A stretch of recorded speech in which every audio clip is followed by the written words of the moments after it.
أعوذ بالله من الشيطان الرجيم بسم الله الرحمن الرحيم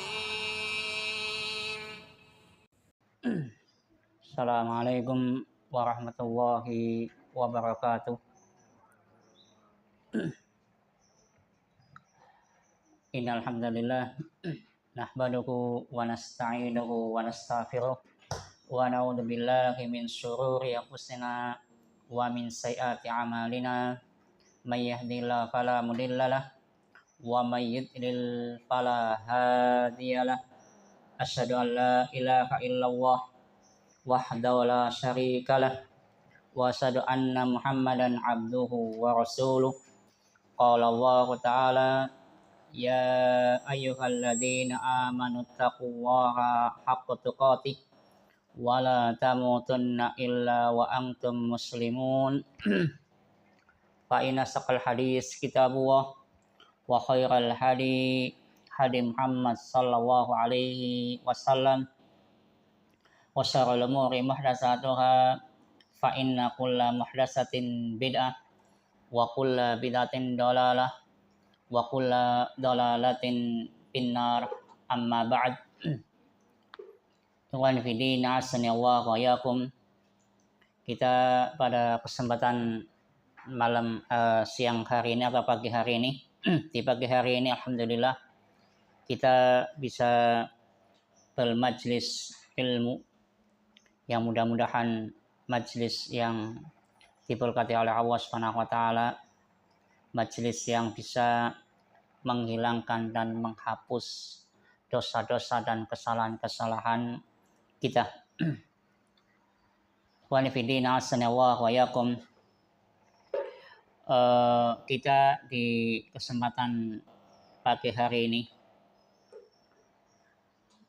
akan membahas sebagaimana yang mungkin telah diumumkan bahwa pembahasan hari ini adalah tafsir Al-Quran Al-Karim, yaitu masuk pada surat Al-Kafirun, di mana surat Al-Kafirun ini adalah surat yang kesepakatan para ulama mengatakan bahwa surat Al-Kafirun itu adalah surat Makkiyah, yaitu surat ketika Nabi Muhammad SAW masih di Mekah, belum hijrah. Adapun surat Madaniyah adalah surat ketika Nabi Muhammad SAW sudah hijrah.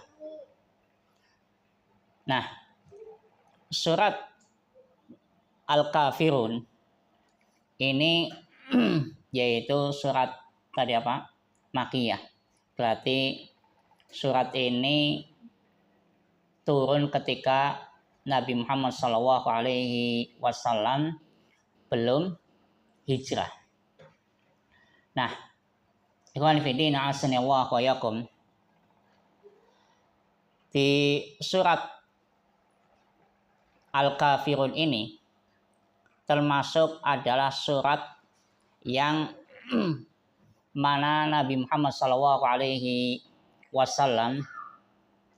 termasuk sering membaca surat ini.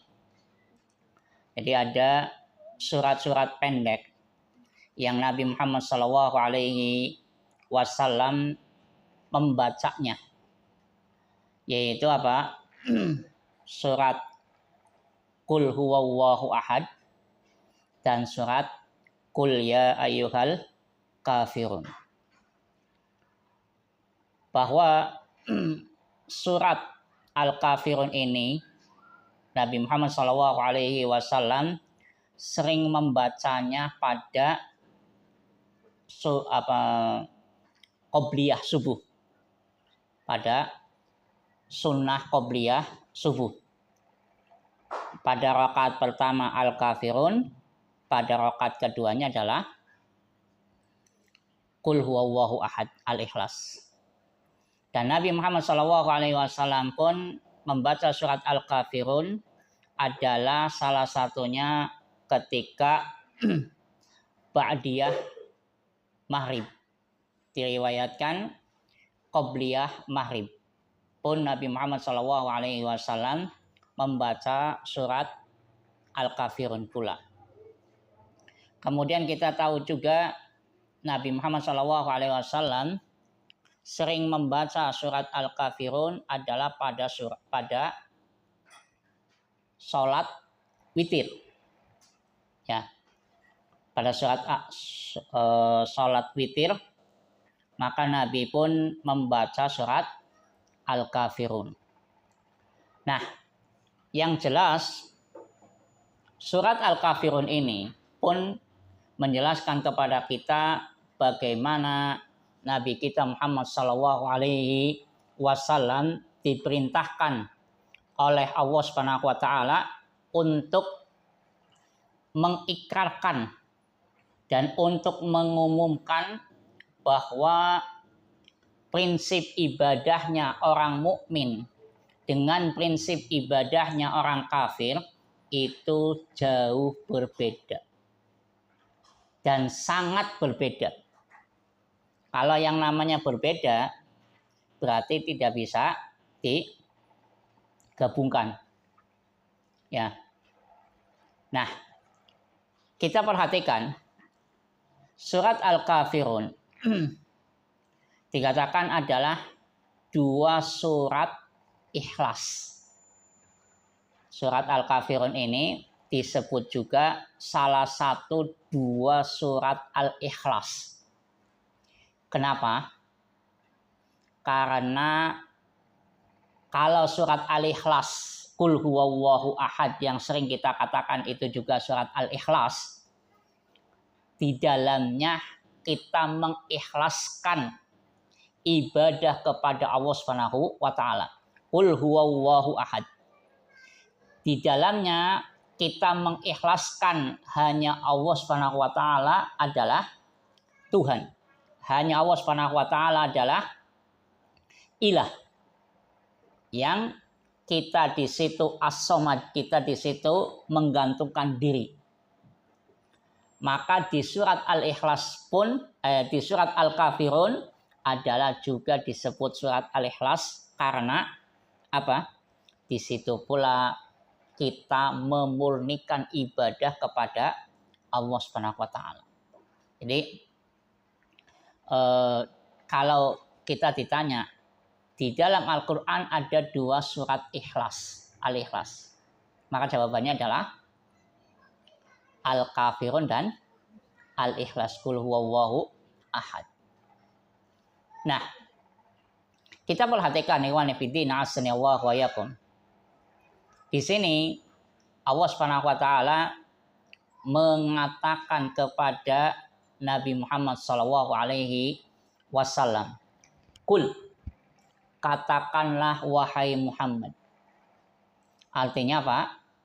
Umumkan, beritahukan kepada manusia semuanya. Iklankan kepada mereka semuanya. Nah, antum perhatikan, ada hikmah di balik ucapan diawali dengan kalimat kul. Allah tidak mengatakan ya ayyuhal kafirun, tidak. Kenapa?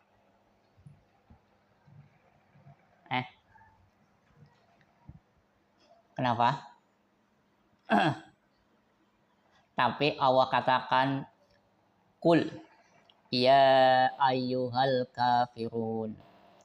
Kan ada ya di banyak ayat seperti ya bani Israel, ya ayyuhalladzina amanu. Ya, di situ tidak ada kata kul.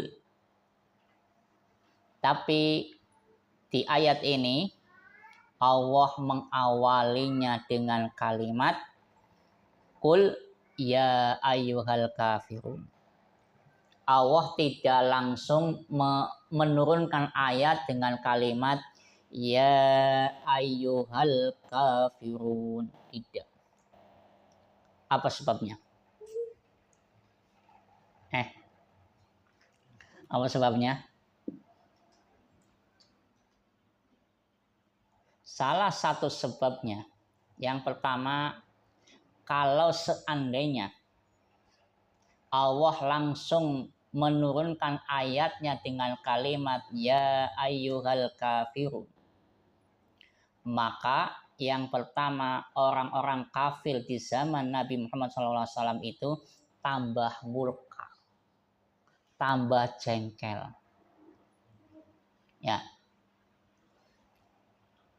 Kenapa?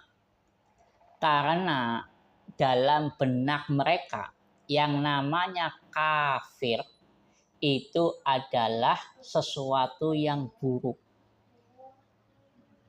Mereka memahami yang namanya kafir itu adalah sesuatu yang buruk. Sedangkan mereka tetap beriman Allah itu adalah pencipta langit dan bumi. Orang-orang kafir di zaman Nabi Muhammad SAW itu mereka tetap beriman atau meyakini bahwa yang menciptakan langit dan bumi itu adalah siapa? Allah Subhanahu wa Ta'ala. Tahu. Sehingga ayat-ayatnya kan mengatakan apa? Qul, katakan wahai Muhammad, man khalaqas samawati wal ard. Siapa yang menciptakan langit dan bumi? Maka apa jawabannya? Niscaya mereka akan mengatakan saya qulun Allah. Mereka akan menjawab Allah lah yang menciptakan. Ya. Jadi orang-orang kafir itu hakikatnya pun apa? Percaya Allah lah yang menciptakan. Makanya di sini beriman kepada rububiyah Allah saja itu tidak cukup. Beriman kepada hanya Allah yang menciptakan itu tidak cukup. Dia harus beriman kepada uluhiyah. Artinya hanya Allah yang disembah. Nah, orang kafir di zaman Nabi Muhammad SAW tetap beriman yang menciptakan langit Allah, yang menciptakan bumi Allah, yang menciptakan laut Allah. Beriman. Tapi giliran nyembah patung. Ya, nyembah patung. Karena apa? Dianggap patung ini sebagai perantara. Kayaknya nang dunia kia tidak ada sejarah yang pernah mengatakan ke langit gaweane aku. Ana boleh? Kayaknya orang ana sejarah sing tercatat. Fir'aun pun tidak pernah mengatakan ke langit gaweane aku. Ya. Fir'aun pun tidak pernah mengatakan bumi ini buatan saya, tidak pernah. Kenapa? Pastinya wong-wong akan mengatakan kamu gila. Langit kapan anak, sampean kapan anak, ya kan? Jadi kalau ada orang sampai mengatakan apa? Langit itu ciptaanku, maka apa? Orang akan mengatakan kamu ini jelas-jelas gila. Sebelum kamu lahir, wis anak apa? Langit. Kan seperti itu. Makanya tadi saya katakan kayaknya tidak ada sejarah. Ya. Satu manusia, satu orang sing pernah mengatakan langit itu ciptaanku, nggak ada. Anane sebagian sing ngomong apa? Udan sing ngatur aku. Ya, pawang udan berarti kan meyakini bahwa udan gue sing ngatur aku. Ya boleh. Cuman tetep bae ana wong sing percaya adanya pawang udan. Percaya boleh? Antum sing liyane ana sing percaya apa ora? Ana bae. Nah, kemudian hikmah dibalik adanya ucapan kul, ya ayyuhal kafirun, ada lafaz kul. Ini pertama Pak, biar orang kafir tidak tambah marah. Itu pertama.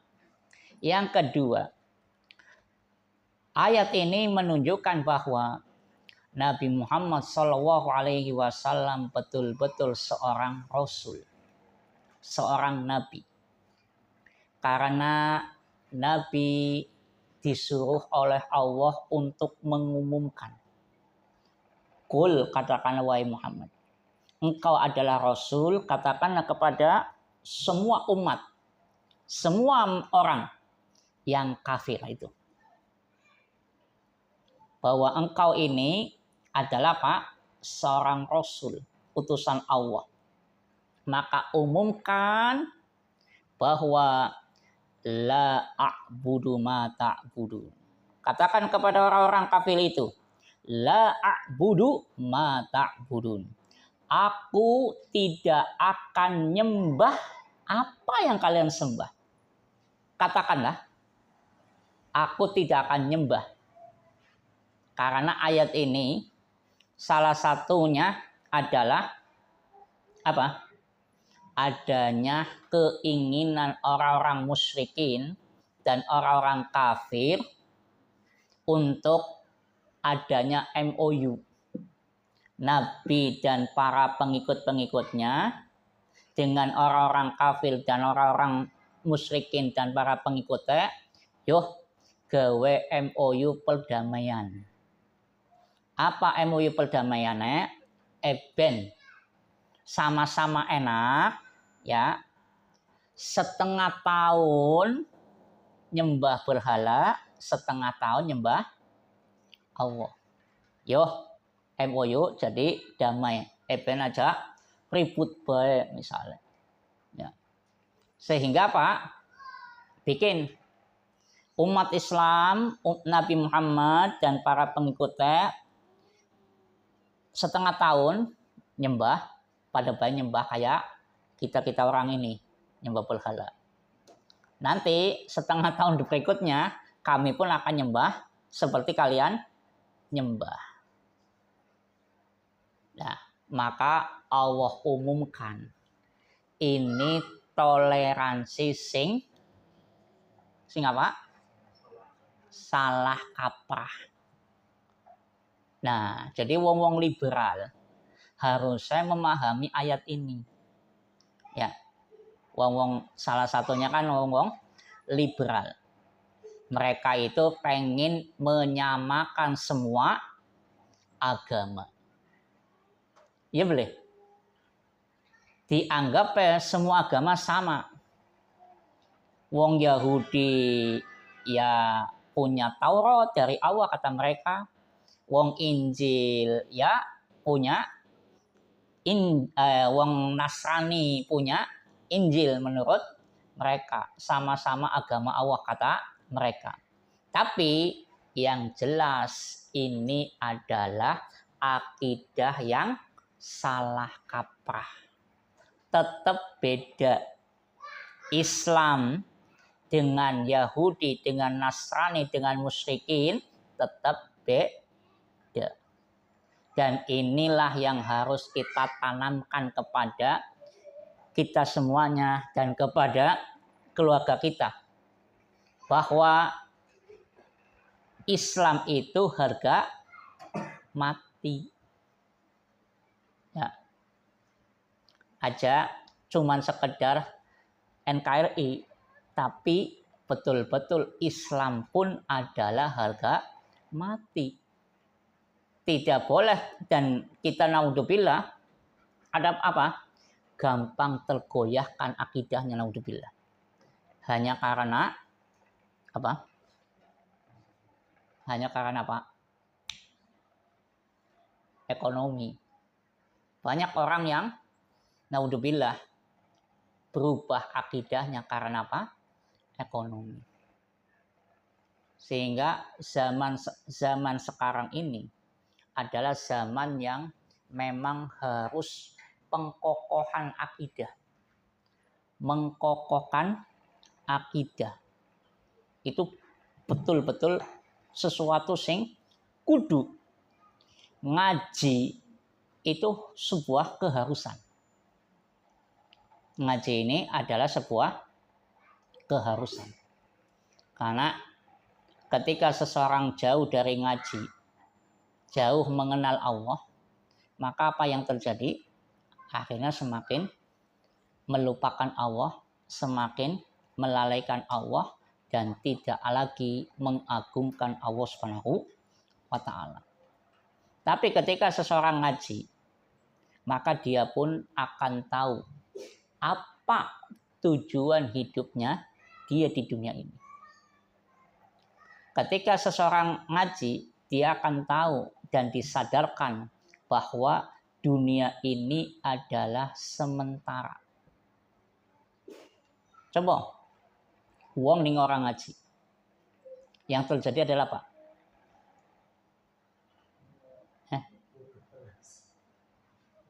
Mudah stres ya benar. Wong ning orang ngaji, apa yang terjadi? Hidup itu dia habiskan untuk apa? Dunia. Ketika seseorang orang ngaji, yang ada adalah bagaimana saya bisa urip enak nang dunia. Maka apa yang terjadi? Rela menghalalkan segala cara. Rela meninggalkan kewajiban-kewajiban, sholat dan seterusnya. Kan seperti itu. Kalau tidak ngaji. Tapi kalau ngaji, minimalnya dia akan sadar bahwa iya ya, urip nang dunia kowe sedelat dan urip nang dunia itu semuanya pasti akan dimintai pertanggungjawabannya.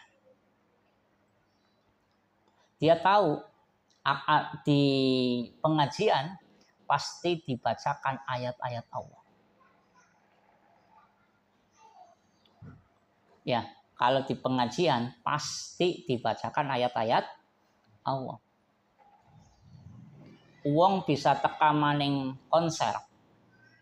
Sebabnya apa?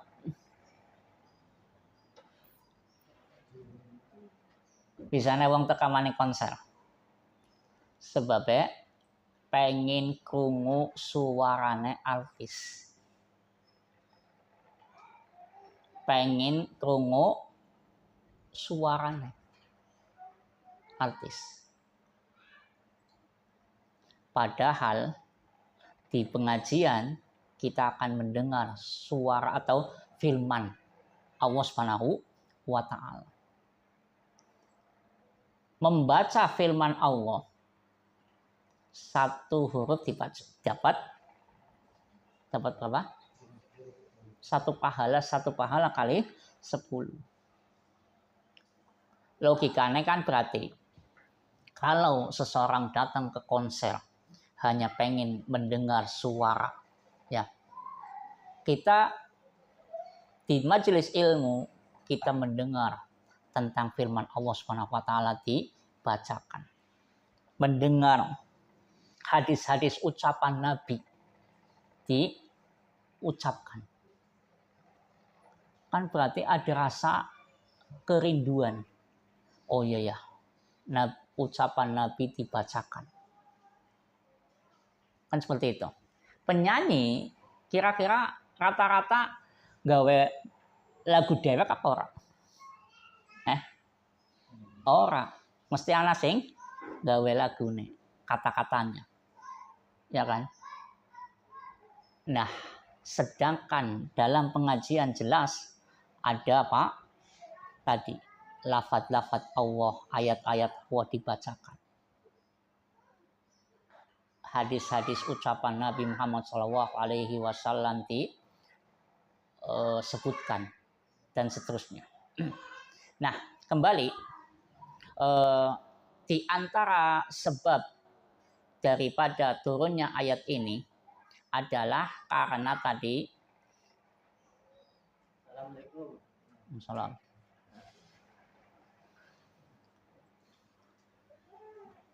di antara sebab daripada ayat ini tadi adalah apa? Karena orang-orang kafir di zaman Nabi itu pengen apa? Adanya MOU, yaitu kesepakatan ibadah maning, berarti apa Miki? Maning patung setengah tahun, ibadah maning Allah setengah tahun. Maka Allah umumkan, Allah beritahukan kepada Nabi Muhammad, la a'budu ma ta'budu. Saya tidak akan pernah nyembah apa yang kalian sembah. Wala antum abiduna ma a'bud. Dan kalian tidak akan pula menyembah apa yang aku sembah. Wala ana abidum ma'abattum. Dan saya pun tidak akan pernah nyembah apa yang kalian sembah. Nah, antum perhatikan. Di ayat ini terkesan adanya pengulangan lafaz. Terkesan adanya apa? Pengulangan lafaz. Padahal hakikatnya ayat ini bukan pengulangan lafaz. Kalaupun pengulangan lafaz, tentu tetap ada hikmah. Pengulangan lafaz di dalam Al-Quran tentu ada hikmahnya. Antum perhatikan, di ayat ini adalah la a'budu ma ta'budun. Ini bentuknya apa? Fi'il, kata kerja. Sedangkan lafaz wala antum abiduna ma a'bud, wala antum abidun, itu bentuknya apa? Bentuknya isim.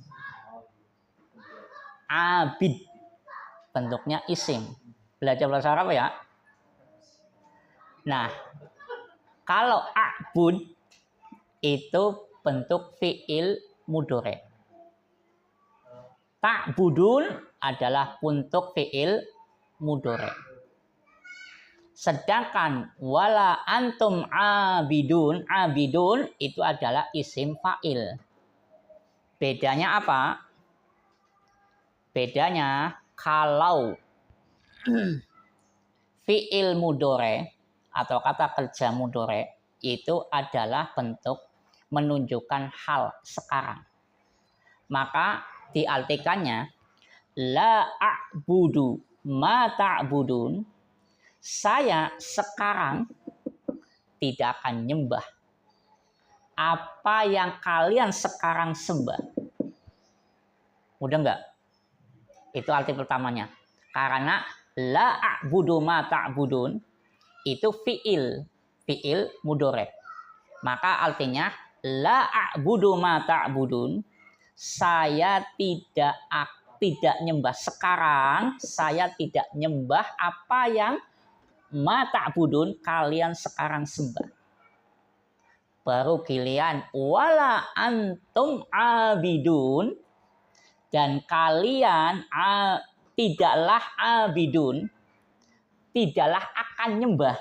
Abid itu adalah isim fa'il, kata isim fa'il yang menunjukkan akan melakukannya. Berarti diterjemahkannya dan kalian tidak akan nyembah apa yang aku sekarang sembah. Maka dengan demikian wala ana abid, dan saya pun abid, tidak akan nyembah, tidak akan. Udah boleh. Ma'abatum, yang kalian setelah ini sekarang sembah. Dipertegas lagi wala antum, dan kalian tidak akan pernah pula nyembah apa yang sedang sekarang aku sembah. Seperti itu. Mudah enggak? Jadi maka disinilah indahnya bahasa Arab, itu bahasa Jawa. Indahnya bahasa Arab. Jadi ternyata Allah mengatakan, katakanlah wahai Muhammad, la a'budu. Itu pertama, saya sekarang ini. Berarti sekarang harus punya konsep, harus punya prinsip, punya pegangan. Saya nyembahnya sekarang ini adalah kepada Allah, dan saya pun besoknya lagi terus dan terus menerus akan nyembahnya kepada Allah Subhanahu wa ta'ala. Makanya bahasa ayatnya pun adalah wala antum abiduna ma, kemudian wala ana abidun, dan saya tidak akan pernah menyembah apa yang kalian sembah. Tetap komitmen nyembah itu kepada Allah saja. Jangan sekali-kali nyobalah nyembah berhala. Naudzubillah. Seperti itu. Kemudian ikhwan fillah asanallahu wa iyyakum. Jadi ucapan atau sigot ini atau konteks kalimat ini itu adalah tidak lain yaitu apa? Untuk menunjukkan adanya perbedaan antara saya sekarang dan saya yang akan datang pun tetap akan nyembahnya adalah kepada Allah Subhanahu wa ta'ala, tidak kepada yang lainnya. Kemudian ikhwan fillah asanallahu wa iyyakum, ini arti yang pertama. Arti yang kedua adalah apa? La a'budu ma ta'budun wala antum abiduna ma a'bud wala ana abidum ma abattum wala antum abiduna ma a'bud. Artinya adalah apa? Ibadah yang saya lakukan ini jelas berbeda dengan ibadah yang kalian lakukan. Itu arti yang kedua. Jadi la a'budu ma ta'budun wala antum abiduna ma a'bud. Saya tidak akan menyembah apa yang kalian sembah, dan kalian pun tidak akan pernah menyembah apa yang aku sembah. Wala ana abidum ma abattum, dan saya tidak akan menyembah dan saya tidak akan menyembah apa yang kalian sembah, dan kalian pun tidak akan pernah menyembah apa yang aku sembah. Artinya fil ibadati yakni laisa ibadati ka ibadatikum, bahwa artinya adalah ibadah yang aku lakukan ini jelas tidak sama dengan ibadah yang kalian lakukan. Ibadah yang kalian lakukan pun tidak akan sama dengan ibadah yang aku lakukan. Jadi jelas kalau ibadahnya orang kafir tidak ada unsur keikhlasan, kalau ibadahnya orang mukmin betul-betul ikhlas kepada Allah Subhanahu wa ta'ala. Jadi tidak ada unsur yang sama.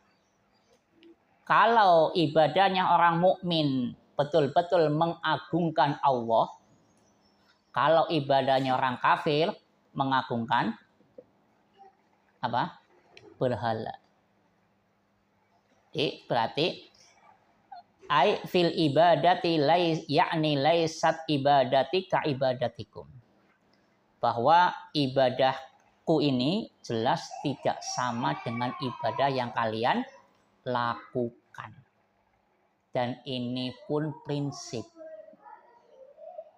Ini pun adalah prinsip. Kalau orang Nasrani ibadahnya seminggu sekali. Jadi kalau ayat ini diterapkan, wong-wong muslim pun harusnya ibadahnya jangan sekedar Jumatan toh. Ya boleh. Lo kan pada baik. Wah, wong Nasrani kayak ibadahnya seben minggu, aku ibadahnya seben Jumat toh. Salah. Tetap beda. Ibadahnya orang mukmin adalah setiap hari minimal 5 kali. Dan ini adalah sesuatu sing ringan. Sholat sehari 5 kali itu sesuatu sing ringan. Ringan apa abot?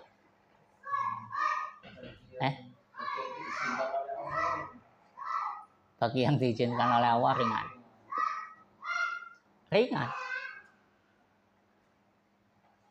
Logikanya main futsal setengah jam kuat, sholat pirang menit. Kalau futsal ada minimal waktu, minimal waktunya boleh?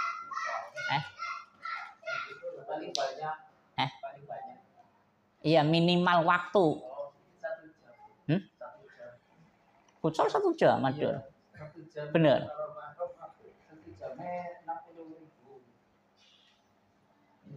Angel ngomong. Pimen minimal 15 menit. Nah, kira kan kayak ngerada bener kayak coba.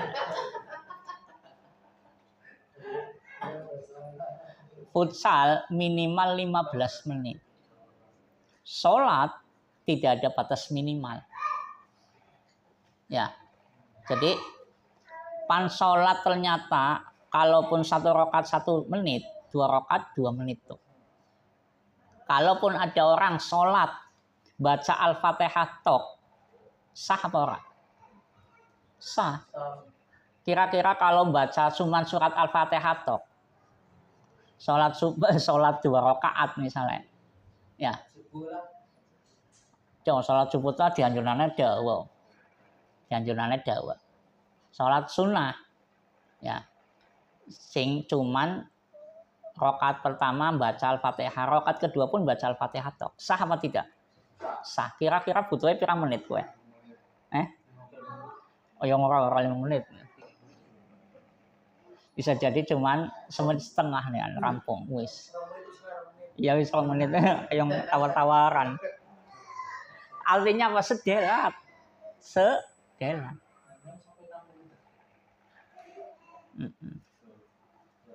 Nah, ini arti yang kedua tadi, yaitu bahwa ibadahku itu jelas tidak sama dengan ibadah yang kalian lakukan. Kemudian arti yang lain adalah wala ana abidum ma'abattum wala antum abiduna ma'abud, dan saya tidak akan nyembah apa yang kalian sembah dan kalian pun tidak akan pernah menyembah apa yang aku sembah. Artinya adalah bahwa saya tidak akan pernah menerima ibadah yang tidak sesuai dengan aku yang aku yakini. Artinya Pak, bahwa saya tidak akan pernah menerima konsep ibadah ini, yaitu kalian orang-orang kafir jelas tidak akan pernah nyembah kepada Allah. Sebagaimana saya pun tidak akan pernah ridho untuk apa? Nyembah apa yang kalian sembah. Artinya betul-betul tidak akan pernah ridho dengan yang kalian lakukan. Maka berarti di sini apa? Bahwa seorang muslim ini betul-betul harus punya pendirian. Harus punya apa? Pendirian. Ibadah yang kita lakukan adalah apa yang diperintahkan oleh Allah dan Rasul-Nya. Bukan ibadah sewenang-wenang tok. Niki pan ibadah cuma dina minggu tok. Pan ibadah cuma dina Jumat tok. Salah. Aturan yang Allah telah tetapkan maka kita jalankan. Dan ibadah kepada Allah yang tadi saya katakan di dunia ini, tujuan Allah menciptakan kita di dunia ini adalah apa? Ibadah tadi. Allah menurunkan atau Allah memerintahkan kita di dunia ini adalah untuk ibadah. Nah, renungan buat kita semuanya adalah apa? Salah satunya renungan, yaitu antum bayangkan di zaman Nabi dengan di zaman sekarang, ya, untuk fasilitas duniawi, api kandi, api kandi. Sekarang di zaman Nabi lampu anak beli orang anak, ya sepakat anak beli di zaman Nabi lampu langka. Di zaman Nabi anak mobil anak langka, mobil ora anak, motor ora anak, pit be ora anak. Anak apa langka? Ora anak.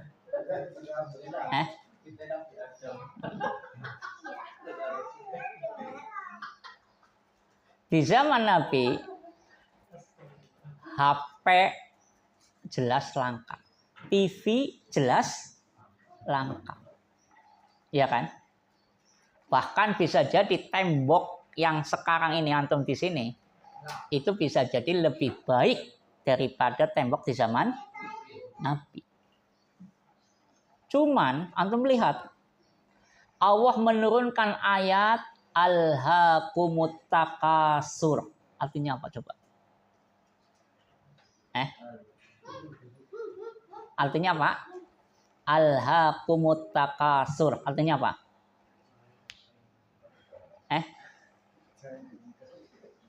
Bermegah-megahan itu membuat kalian lalai.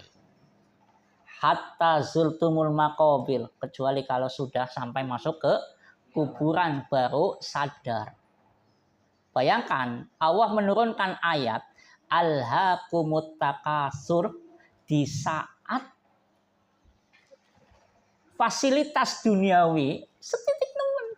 Berarti ayat ini sangat cocok untuk zaman sekarang atau tidak?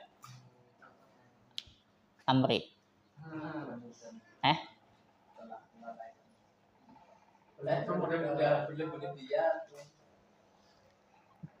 At-takasur bermegah-megahan.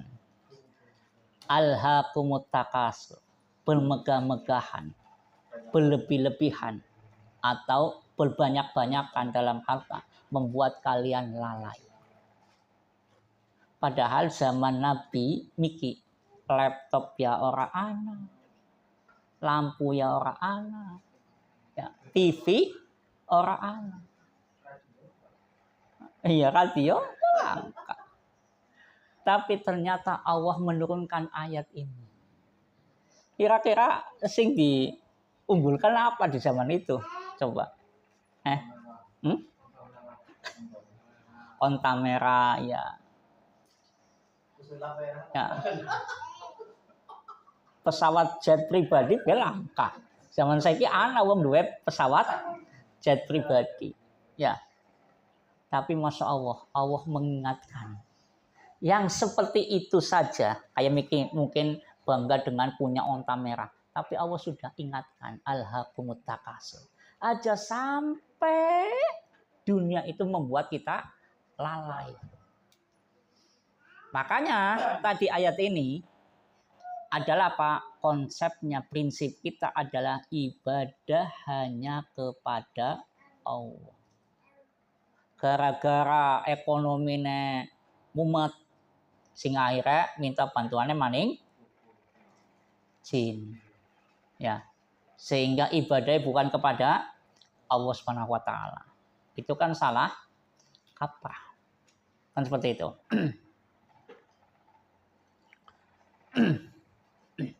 Kemudian ikhwan fillah asnallahu wa yakum. Maka kalimat la a'budu ma ta'budun, saya tidak menyembah sekarang ini apa yang kalian sembah sekarang ini, artinya bahwa Tuhan yang kalian sembah ini jelas adalah batil. Tuhan yang kalian sembah wahai orang-orang kafir ini adalah semuanya batil. Karena sesembahan yang benar sebagaimana ungkapan kita la ilaha illallah. Tidak ada Tuhan yang berhak diibadahi kecuali Allah Subhanahu wa taala. Hanya Allah Subhanahu wa taala yang berhak untuk kita sembah. Kemudian ikhwan fillah asdallahu wa yakum, berarti ayat ini pun menunjukkan pada kita Allah Subhanahu wa taala melindungi Nabi Muhammad sallallahu alaihi wasallam dari usulan-usulan orang kafir tadi. Kalau seandainya kan Nabi pengennya aslinya apa? Umat orang-orang kafir itu pada masuk agama Islam. Ketika itu mereka pun ya wis gawe kesepakatan lagi. Maka Allah lindungi. Bukan, ini ibadah yang salah. Cara ibadah yang salah. Nyembah patung, nyembah berhala, itu adalah konsep ibadah yang jelas-jelasan salah. Kemudian ayat ini pula menunjukkan pada kita apa? Adanya perbedaan antara ahlul iman, orang yang beriman, dengan orang kafir. Itu jelas beda. Sehingga orang usah isin ngomong kafir. Saya kan rada-rada isin aja ngomong kafir lah. Non muslim. Ya. Ngomongnya non muslim. Soalnya kalau ngomong kafir kayak nggak bela hati misalnya. Ya.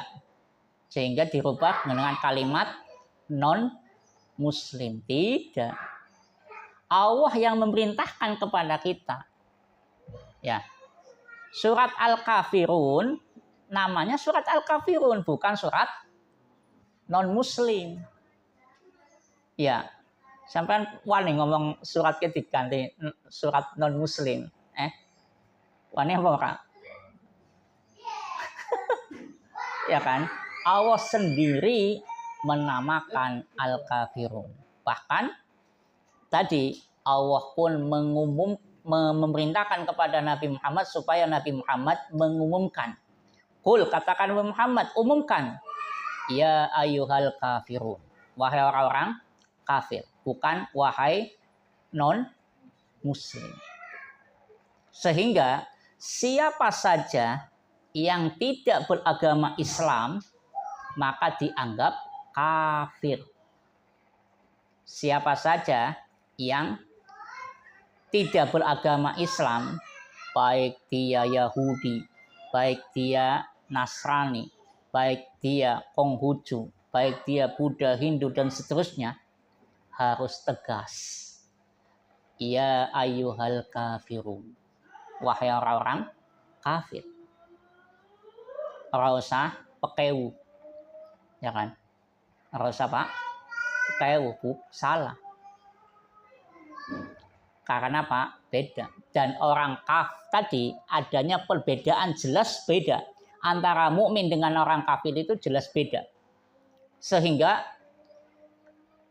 kalaupun ayahnya kafir, anaknya mukmin, maka ayah tadi tidak bisa mewariskan hartanya kepada anaknya.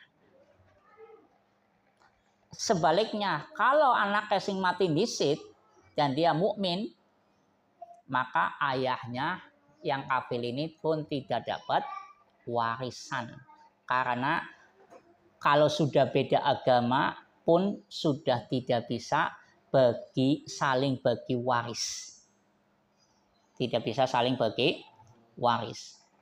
Ketika ada orang tuanya mukmin, anaknya kafir pun sama tadi. Kalau tadi kan contohnya orang tuanya kafir. Sekarang orang tuanya mukmin, anaknya pun kafir, naudzubillah, maka pun sama, tidak akan bisa mewarisi hartanya. Terus hartanya bos siapa? Kalau kakaknya atau adiknya mukmin, kalau orang tua ini kakaknya mukmin berarti hartanya maning kakaknya atau adiknya. Kalau ternyata semua keluarganya kafir, ya naudzubillah. Ternyata anak ponakan atau anak kakangnya, liyane pada kafir kabeh. Ya, berarti hartanya itu diberikan ke kakaknya yang laki-laki. Sisanya kemana?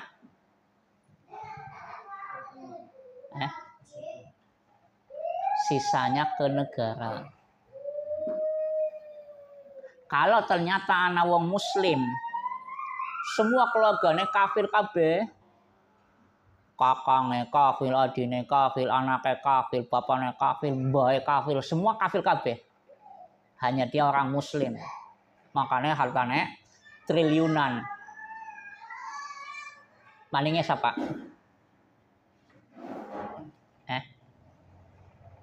Negara. Malingnya negara. Bukan ke siapa-siapa. Kalau ternyata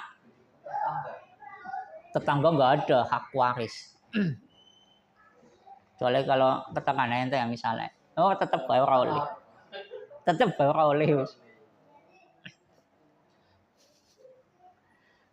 Kemudian dari ayat ini kita bisa memahami pula bahwa yang namanya kufur atau kafir itu adalah Pak, adamul iman billah.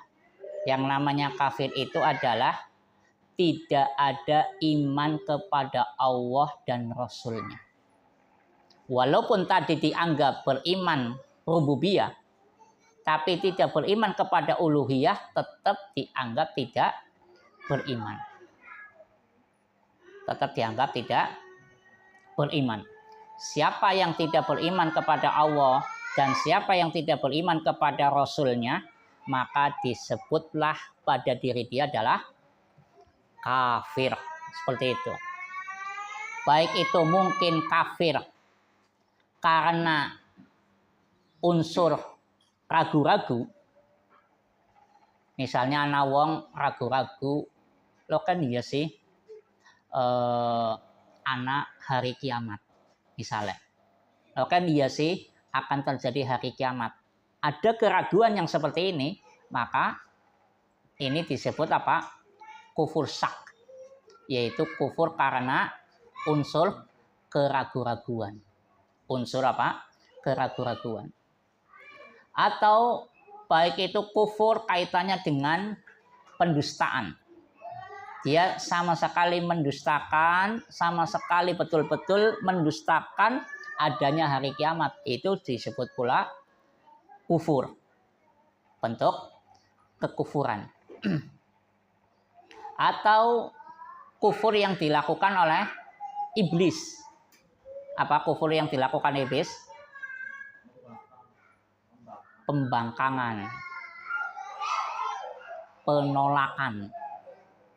Seseorang yang menolak syariat Islam, menolak ajaran Islam, maka disebut juga kufur.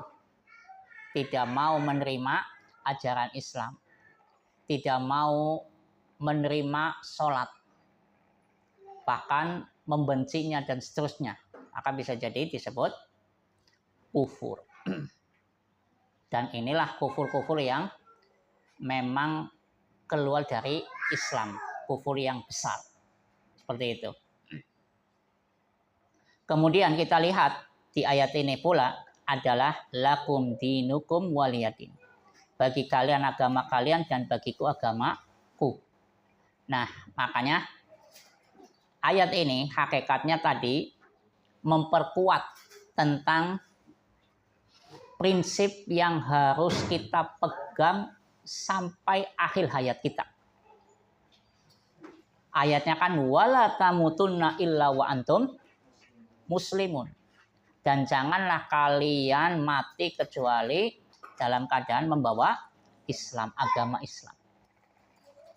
Jadi seberat apapun ujian kita di dunia ini, jangan sampai naudzubillah menghilangkan akidah atau goyah dari akidah iman ini. Makanya ternyata doa yang sering disebutkan oleh Nabi adalah ya muqallibal qulub sabit qalbi ala dini. Wahai Allah yang membolak-balikan hati, tetapkanlah hatiku pada agama. Karena memang inilah kunci keselamatan seseorang di akhirat. Kunci selamatnya seseorang dari api neraka adalah membawa iman. Walaupun iman seseorang kecil sekali, kalau dia mati tetap membawa iman, tetap tidak akan kekal di neraka. Tapi kalau matinya naudzubillah tidak membawa iman, maka selama-lamanya di neraka. Intinya adalah iman itulah yang menjadikan seseorang akan aman. Dari apa? Dari api neraka. Karena kalaupun ana wong mancing neraka, ya naudzubillah, tetap naudzubillah. Tapi membawa iman, dia tidak akan kekal. Tidak akan apa? Kekal. Membawa iman. Yaitu tentunya tadi iman yang kaitannya dengan nyembah hanya kepada Allah Subhanahu wa taala. Dan menyembah kepada selain Allah menjadikan amalan-amalan seseorang itu akan rontok hilang. La in asyrakta la yahbatanna amaluka. Kata Allah, wahai Nabi, la in asyrakta, jika engkau berbuat syirik, la yahbatanna amaluka, maka niscaya amalanmu akan rontok hilang. Satu kali seseorang berbuat syirik, ya otomatis semua amalan-amalan dia akan hilang. Itulah salah satu bahayanya kesyirikan.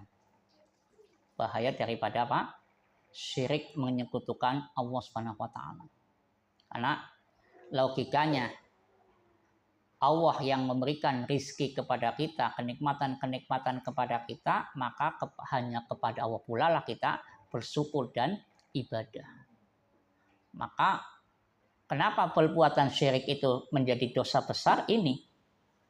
Orang yang berbuat syirik berarti orang tersebut tidak bersyukur kepada Allah Subhanahu wa taala. Wallahu taala alam wa sallallahu ala nabiyina Muhammad wa ala alihi washabihi ajmain. Subhanallah hamdika asyhadu an la ilaha illa anta astaghfiruka wa atubu ilaik. Assalamualaikum warahmatullahi wabarakatuh.